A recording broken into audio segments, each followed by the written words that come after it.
यमुनानगर पहुंची कांग्रेस की वरिष्ठ नेता शैलजा कुमारी ने केंद्र की भाजपा सरकार के 12 वर्ष पूरे होने पर तीखा हमला बोला है। उन्होंने कहा कि केवल रिकॉर्ड और वर्षों की चर्चा करने से देश आगे नहीं बढ़ता, बल्कि ये देखना जरूरी है कि देश को क्या मिला है और क्या जनता की जिंदगी में कितना सुधार आया है। शैलजा ने महंगाई, बेरोजगारी, पेपर लीक, किसानों की समस्याओं, मीडिया से बातचीत करते हुए कांग्रेस नेता शैलजा कुमारी ने कहा कि देश को आजादी के बाद पंडित जवाहरलाल नेहरू ने आधुनिक भारत की मजबूती नींव दी थी। IIT, IIM जैसी बड़ी संस्थाएं और लोकतांत्रिक व्यवस्था उनकी दूरदर्शी सोच का परिणाम है। उन्होंने आरोप लगाया कि भाजपा ने नेहरू जी को नीचा दिखाने की परंपरा बना ली है, जबकि इतिहास से सीख लेकर सकारात्मक सोच के साथ आगे बढ़ना चाहिए।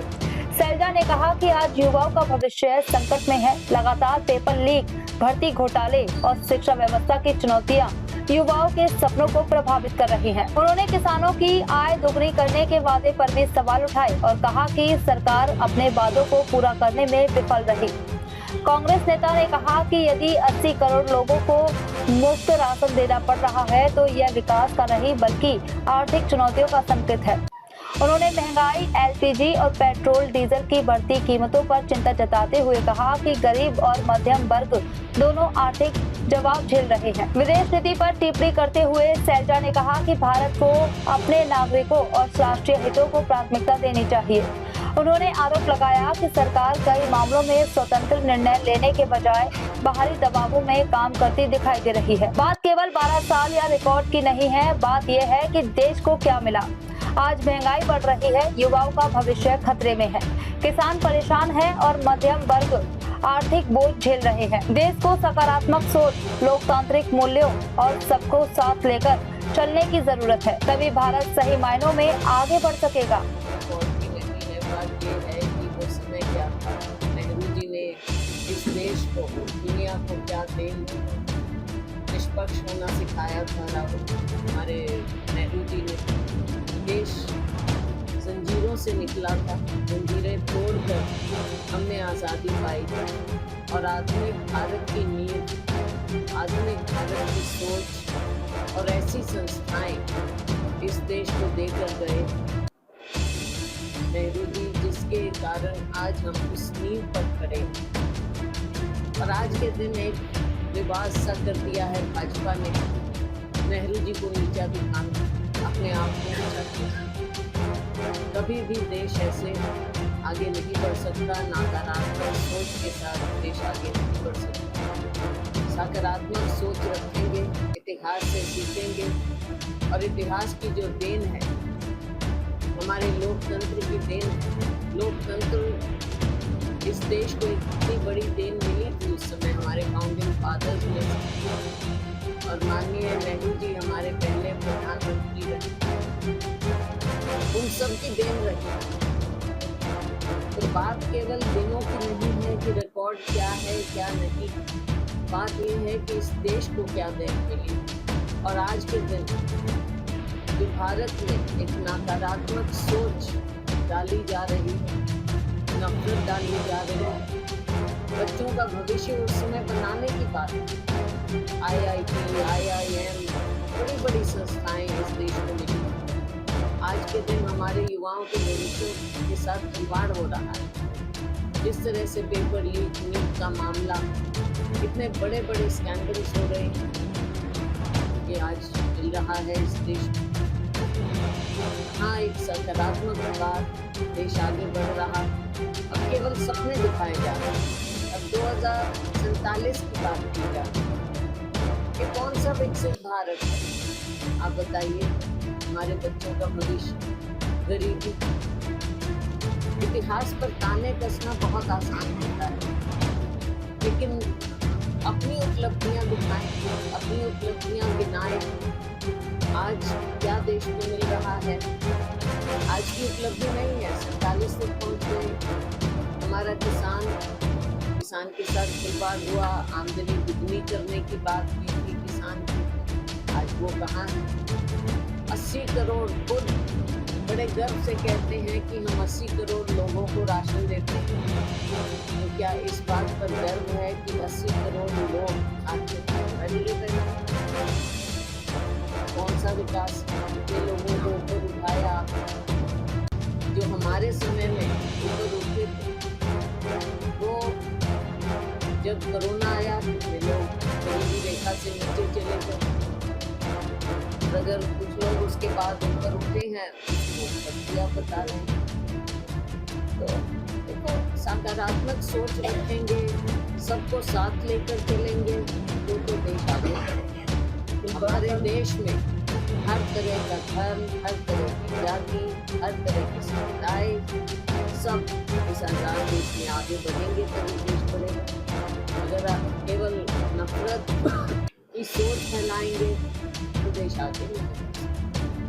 उपलब्धि तभी होगी जब पूरा देश, समूचा देश आगे बढ़ेगा।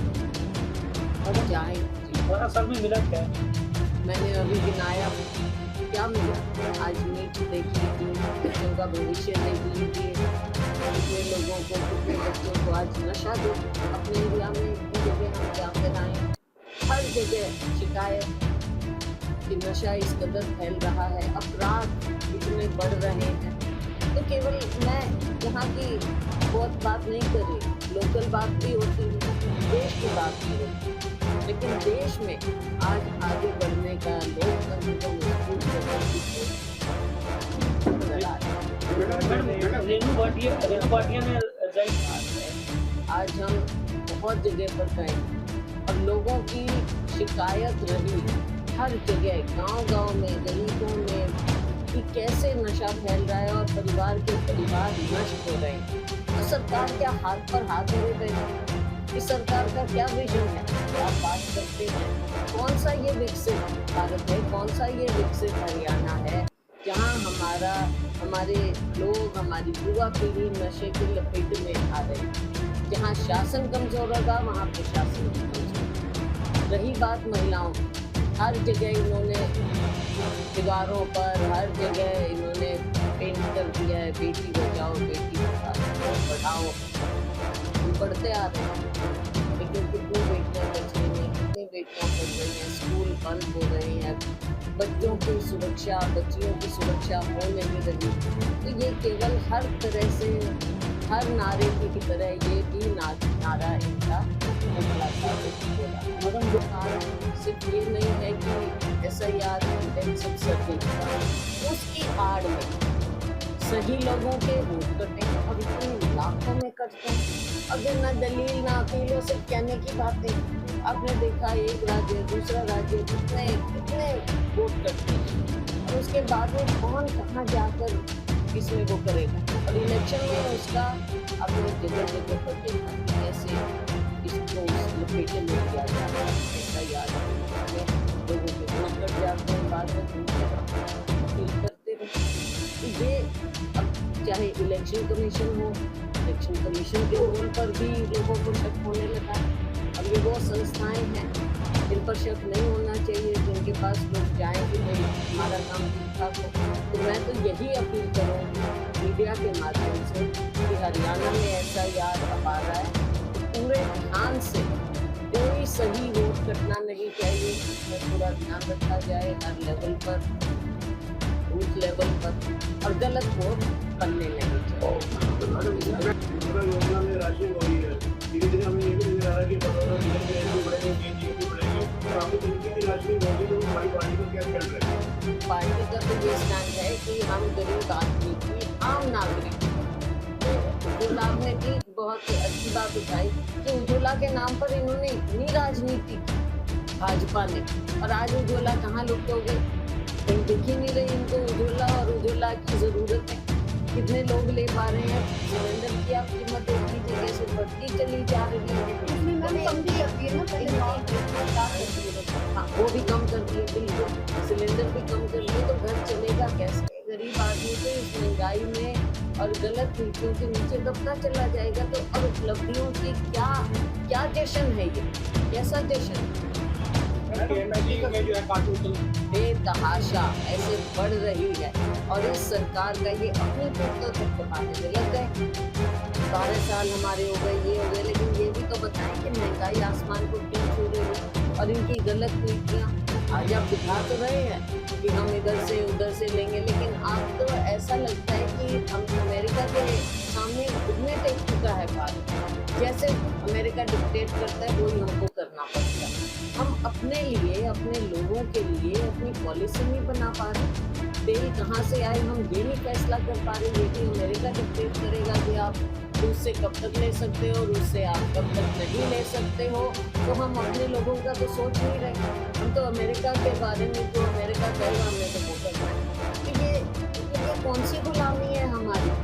हम आज़ाद देश में अपने लोगों का सोचें। और जब नेहरू जी की बात की, नेहरू जी ने उस समय जब नॉन अलाइंड मूवमेंट थी, हम भारत के, इंदिरा जी भी कहती हमको भारतवासियों का पहले सोचना है। लेकिन आज ऐसे लगता है कि हम भारतवासियों के अलावा दूसरे देशों का पहले सोच रहे हैं, अमेरिका के बारे में पहले सोच रहे हैं। जो वो कहेंगे हमारी अर्थव्यवस्था तहस नहस हो चुकी है, उसके बारे में तो कहीं कोई चिंता नजर ही नहीं आ रही। गरीब आदमी मर रहा है, मिडिल क्लास का देखो, बच्चों की फीस देना मुश्किल होता है, बच्चों को प्राइवेट स्कूल में पढ़ाना मुश्किल हो जाता है। हर रोज बच्चों का जैसे उनके खर्चे बता दिए जाते हैं। तो आम नागरिक मिडिल क्लास दिखा नहीं पा रहा अपना दर्द। लेकिन ये आपने सबको ऐसी स्थिति में डाल दिया कि गरीब से लेके मिडिल क्लास तक सब लोग इस चपेटे में आ गए हैं। तेल की दर, आपके LPG की दर, हर एक की दर बढ़ती चली जा रही है और आप कुछ कर नहीं पा रहे हैं। उसके सामने कह रहे हैं हाँ गल्फ में लड़ाई है इसलिए हम क्या करें। तो आपकी पार्टी को हमारे तो फैसला है, हम उनकी हर गलत नीति का, चाहे वो कोई भी, चाहे सदन हो, लोकसभा, राज्यसभा, चाहे विधानसभाएं हैं हमारी, यहाँ पर हमारे विधायकगण आवाज उठाते हैं, चाहे जमीन पर लड़ाई हो, हर जगह हम आम नागरिक की लड़ाई लड़ते हैं और लड़ते रहेंगे। राहुल जी के नेतृत्व में, खड़गे जी के नेतृत्व में लड़ाई हमारी लोगों के लिए जारी रहेगी।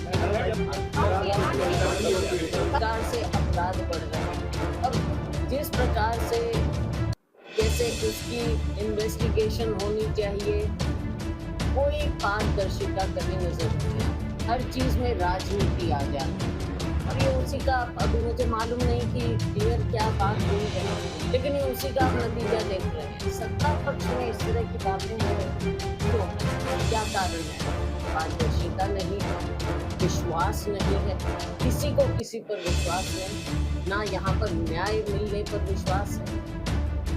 इस चीज का ये एक रिफ्लेक्शन है इस सरकार की कारगुजारी पर, जिस तरह से कार्यशैली चल रही है उस पर ये साफ नजर आ रहा है। ये प्रतिबिंबित करता है कि इस सरकार में हर तरह से फेलियर कहाँ से ले लिए, वो गए कहाँ से और क्यों गए। ये इतना बड़ा घोटाला है जिसकी जड़ें और जिनके हाथ बहुत जगहों पर हैं, बहुत लोगों की, तो इसका पूरा पता चलना चाहिए ऊपर से नीचे तक। मुझे नहीं लगता कि केवल ये कुछ अधिकारियों के बस की बात, इसमें पता चलना चाहिए। अभी बहुत ऊँची बात है कि इतने सैकड़ों करोड़ों रुपया सरकार के नाक के नीचे से इधर से उधर हो जाए और अब अपनी पीठ किस बात पे थपथपा रहे हैं। क्या उस पर भी इनकी पीठ थपथपाए क्या कि इनके नाक के नीचे इतना सैकड़ों करोड़ों रुपए का घोटाला हो गया और यहाँ तो हर ईंट के नीचे घोटाला है। आप कहीं भी जाइए, किसी भी सरकारी स्कीम को देख लीजिए, हर जगह आपको घोटाला मिलेगा। किसी शहर में चले जाइए, हर जगह पालिकाओं में, कॉर्पोरेशन में, हर जगह आपको घोटाले मिलेंगे। तो ये सरकार तो घोटालों की सरकार है। कई जगह जाना था,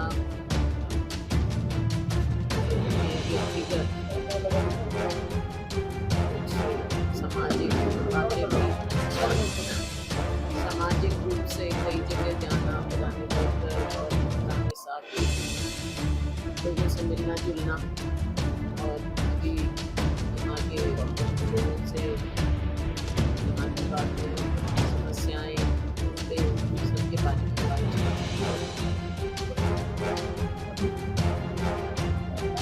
प्रधानमंत्री मोदी जी के 12 साल में ज़्यादा कुछ क्या टिप्पणी करो, क्योंकि उनको कांग्रेस में रहना चाहिए था।